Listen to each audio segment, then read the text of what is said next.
All right, here we go. Here with our guy, Mitch Lawrence of Sirius XM NBA Radio. And I want to start here because 8 NBA All-Stars, 8 were traded in the week leading up to the deadline through the deadline.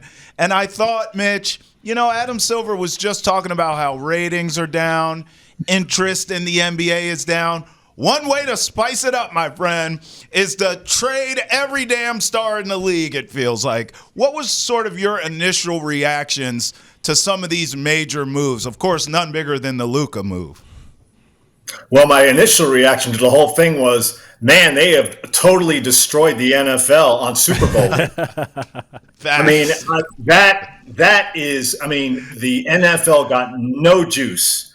This is a Kansas City team going for 3 straight against the Eagles. We saw what happened Sunday, a terrible game. Yep. But all throughout the week, it was all about the NBA. And, it's all about – I'm down here in the DFW area, and it's all about the Luka Doncic trade, which the criticism down here, people are going out of their minds about this trade. This has to be among the top most controversial trades in the history of the NBA. Because the fans here love Luka Doncic. He's only 25, and they just went to the finals against the Celtics, as you guys know, 8 months ago. Right. And they all feel like they just had the rug pulled out from under them. They can't believe that this guy was actually traded to the Lakers, no less. Mm-hmm. That's the killer, too. It's not just they gave up on him. They didn't want to pay him $350 million. They sent him to their number one rival. As you guys know, out west in the Western Conference, every team basically views the Lakers as their top rival. Whether you're in Dallas, you're in San Antonio, you're with Phoenix, you're with Portland, it doesn't matter. Right. So the fans here, you got to feel for them because, if you're a young fan rooting for the Mavericks and you just saw them, all right, he had a rough finals against Boston, but you think he can get back there year after year. He might be the greatest player you're going to see going forward for your lifetime. Who says the Mavericks are going to get somebody as good, if not better than him? So it was just a wild – that just set up the whole week. The Aaron Fox was an interesting trade, but that doesn't cause huge ripples like this one. And obviously Jimmy Butler – I just hope he finds joy in Golden State. And, guys, that was nuts the way he handled all that stuff.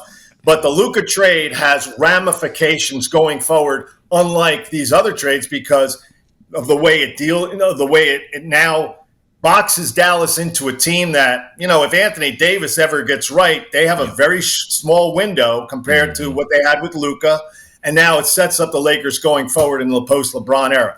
And the fans here getting thrown out of the arena. We haven't even discussed that. That's crazy. There's stuff going on in the Mavs arena where these fans now are chanting, fire Nico Harrison, who pulled off the deal. It's amazing the way everything is just blown up in the Mavericks' face. And it all comes back to the new owner, Patrick Dumont, who decided, you know what? I don't want to pay this guy $350 million, even though he's only 25. It's hard to believe they gave up on him, despite we know all of his baggage that he has, Luka Doncic. But, man, that is a rough deal for Mav fans. It is. It's a very rough deal, and I want to keep going with that because people are asking me all the time, like, can you explain what happened here or why this happened? So I want to see if I can get an answer from a person who's out there in Dallas can give me a little more explanation to why the Nico Harrison and the Dallas Mavericks organization would make this decision. No one knows. You hear that the owners that came in, Mark Cuban sold 73% of the team basically to the Adelsons over a year ago. It was in December of 23.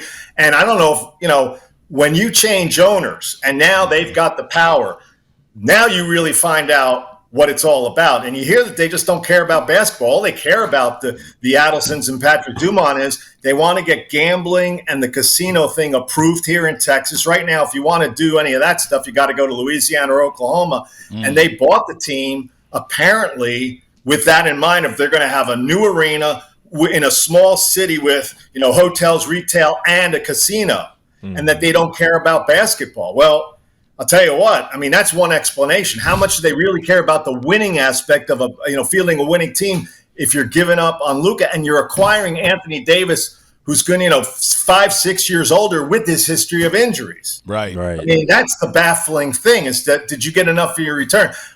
When I heard about the trade initially, my thing was, listen, you can't give up on this guy, but if you do, can you at least go and get like Giannis Antetokounmpo out of the Milwaukee Bucks? Send Luka Doncic to the East. Do some sort of package with Milwaukee. Get Giannis up there. He may, it's not an impossible thing because what have the Bucks done with Giannis since they won the title going on 4 years ago? They've been out of the first round once, right? And they've made a lot of bad moves up there.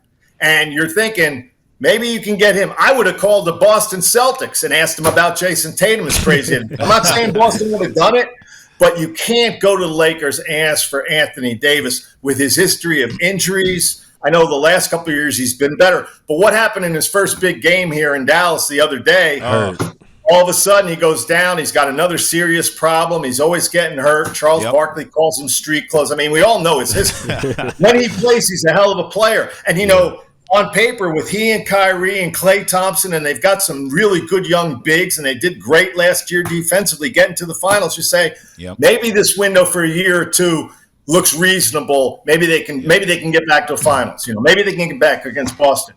But after that, then what are they going to do? Now you're looking for a player of Luka Doncic's stature you can build around. I mean, they had a great transition here from Dirk Nowitzki, who got them their one title in their history. He was an MVP. They've never had a player like that before. And they made a nice transition to Luka Doncic. And now they've totally blown that up. And the why part of it, guys, is the biggest mystery known to man. Nobody here knows. I don't think anybody really knows, except that you have owners now who apparently think differently about basketball. The explanation that Luka's not committed enough, like guys like, Michael Jordan and Kobe. Patrick Dumont actually mentioned Shaq, which has to be a joke because we know how, Shaq didn't take it seriously like Jordan, like Bird, like Kobe, like guys like that. But when you have a new owner, these type of things can happen. But here, nobody ever thought that they would trade Luka Doncic at the age of 25. You got to, don't you have to ride it out with him and try to build around him for another 5-6 years? Yes. Isn't that the game plan? And that just, it's just inexplicable what happened.